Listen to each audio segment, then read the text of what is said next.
नमस्कार, मैं हूं आपके साथ अनुष्का और आप देख रहे हैं यूपी की आवाज। अखिलेश यादव का दावा, बीजेपी की स्कूल मर्जर योजना से ग्रामीण शिक्षा का पतन।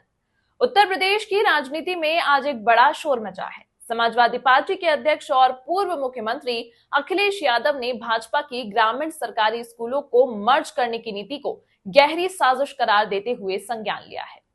उन्होंने इस कदम को न सिर्फ शिक्षा के खिलाफ बल्कि ग्रामीण भारत को कुंठित और असाक्षर बनाने का प्रयास बताया। अखिलेश यादव ने एक हिंदी पोस्ट में लिखा, अगर स्कूल दिखते नहीं तो पढ़ाई भी नहीं होती। गांव से सरकारी स्कूलों का विलय करने से आने वाली पीढ़ी का उज्जवल भविष्य खतरे में पड़ जाएगा।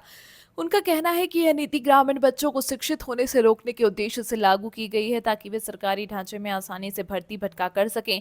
यादव ने आरोप लगाया कि यह शिक्षा की क्षति न सिर्फ बच्चों पर असर डालेगी बल्कि समाज में असहिष्णुता और अंधश्रद्धा बढ़ाएगी। उन्होंने भविष्यवाणी की कि अगर ऐसा हुआ तो इससे लोकतंत्र के चौथे स्तंभ जन जागरूकता को नुकसान पहुंचेगा। उन्होंने सवाल खड़े किए कि अगर चुनाव के लिए बूथ लगाना संभव है तो 30 बच्चों वाले स्कूल को क्यों नहीं चलाया जा सकता। कल्पना कीजिए, गांव के बच्चों को गणित, विज्ञान, हिंदी पढ़ने का स्कूल नहीं दिखेगा, अंकल चाची पढ़े नहीं लिखे, तो उनका सामाजिक और आर्थिक विकास कैसे संभव होगा। स्थानीय शिक्षक संघ और ग्रामीण संगठनों ने भी इस विरोध का समर्थन किया।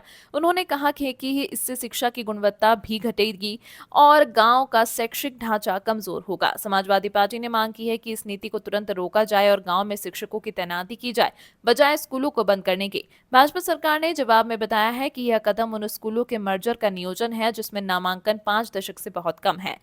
अधिकारी तर्क दे रहे हैं कि संसाधनों की बर्बादी को रोकने और शिक्षा की गुणवत्ता सुधारने के लिए यह जरूरी है। अब सवाल यह है, क्या यह नीति सचमुच शिक्षा सुधार की दिशा में है या यह ग्रामीण जनता की साक्षरता को कमजोर करने की साजिश का हिस्सा है।